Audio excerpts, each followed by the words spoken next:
Hi everyone, welcome to Table for Two. I'm Onezie. And I'm the Elusive Bigfoot.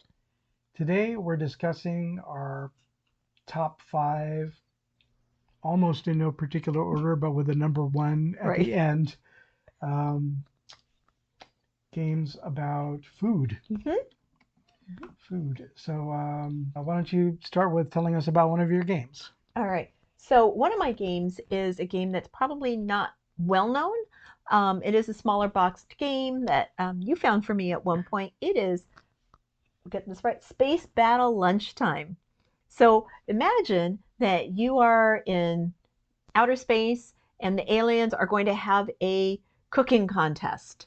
And so you have to gather certain kinds of spices or food in order to make the different dishes. That's what you're going to be doing here. It is set collection. You have certain objectives, and most points wins. And that is Space Battle Lunchtime.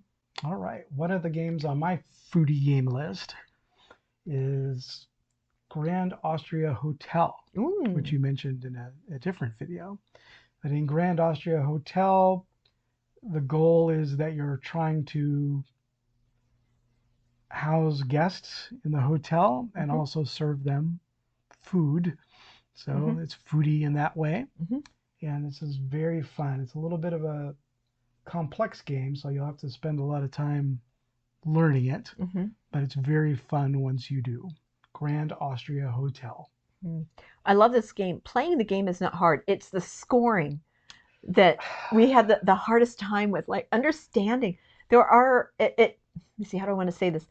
The way you score it is not the way that we typically score other games. So I think instead of just gaining that many points, you had to gain the difference within the range of the points. Like if you go from 16 to 18, it isn't you get 18 points. It just means move up two, I think it was, or something like that. So it was just a little bit different than we're accustomed to, but it is such a beautiful game. So much fun. All right, my next game is Sushi Go. It is a card drafting game where you have a hand of cards, you pick one and you pass the rest, and you get the next set from somebody else, and you keep building set collections. And it will tell you, you need, for instance, and I'm making this up because I don't remember, I think it's like two tempura in order to get 5 points. So if you play a tempura, it's like, what are the odds another one is going to come around to me again? Or what if I play for sushimi? Or what if I play chopsticks, which means you put the card upside down or you put it right side up so people know you have chopsticks. And at any point, you can choose to put chopsticks in your hand and select two cards this time. And so in the end, everyone finishes together. You score your points for that round. Then you deal out another set of cards and you go again. All right, that is Sushi Go. Sushi Go is fun. All right.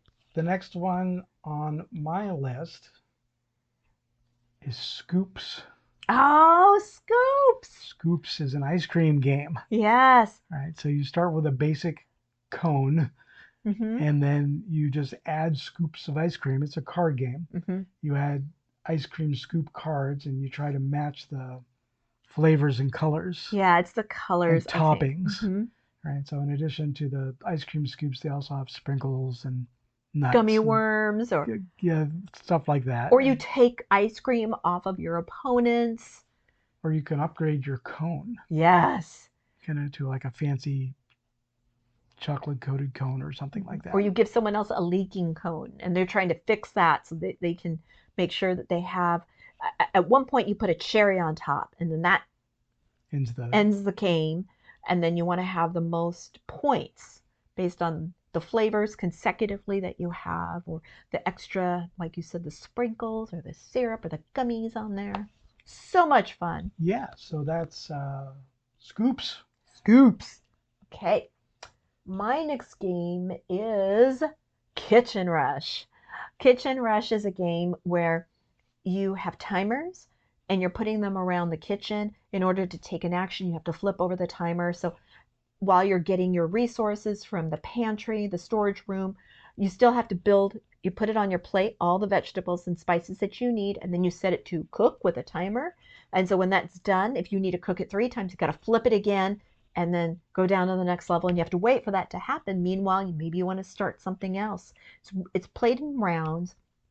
It's 4 minutes per round, and I think it's 4 rounds total. But I mean, you want to talk about somewhat stressful. Sometimes we just cannot get what we need. We need to buy more vegetables. There's no money in the coffer. What are we going to do? I don't know. Pick a card and then we'll get $1.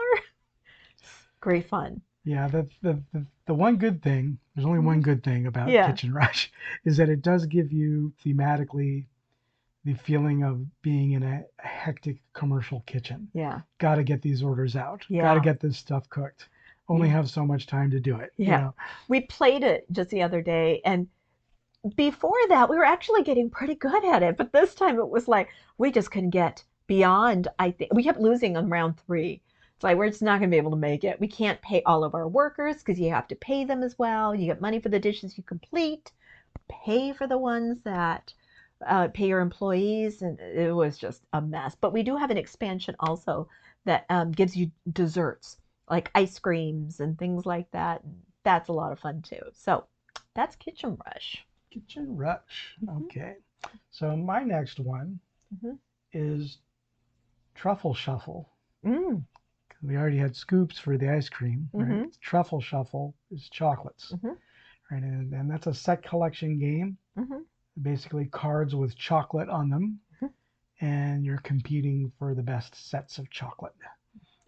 It's good. It's one thing I like about it is that if maybe playing card games or these kind of games are not your thing, it does have a way of scoring points. It's similar to poker, where you're trying to get a flush or a run that might appeal to other people.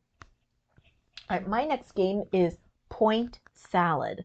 In Point Salad, you are trying to collect points, and each card is either worth is a type of vegetable, or on the other side of it is a way of scoring extra points. So you're kind of hedging your bets and figuring out, do I want to go for an objective and get points that way, or do I want to use it on the vegetable side and it becomes a component to get my points for what I'm already playing for?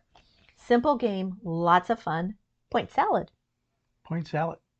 Yep. All right. So my next one. Is that your top game? No, not yet. No, okay. I've only done 1, 2, 3. I've only done 3. Okay.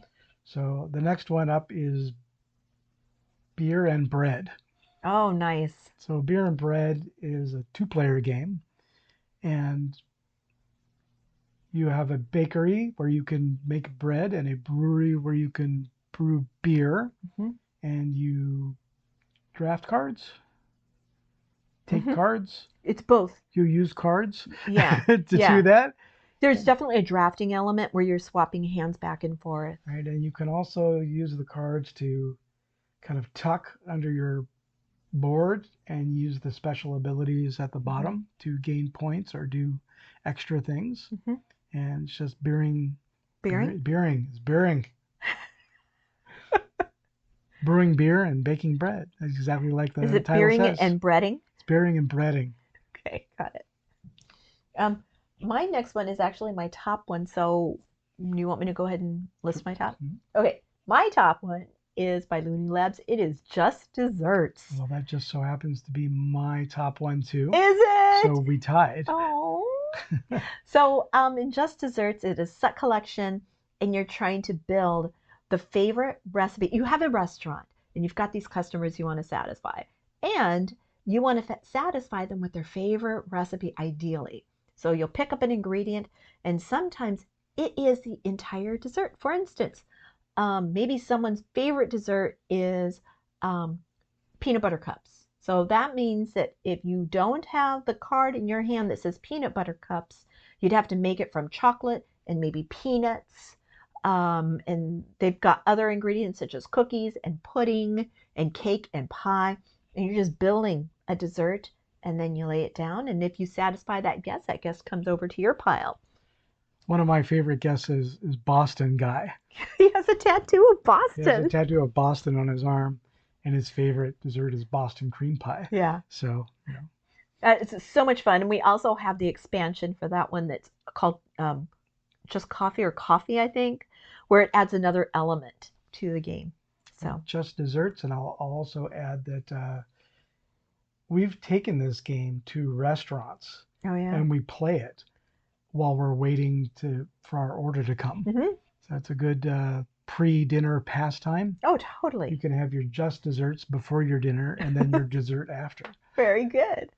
So that was our top food items. By the way, you got to check out that shirt. I don't know if you can see that. It's got Deadpool down there. He likes his tacos. Let's see, where is it at? Right here. He goes, tacos. And I've got the Martian Foreman Band shirt.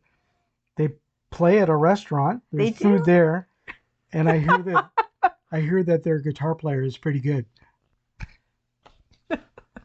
All right, so that was our top games that have something to do with a food theme.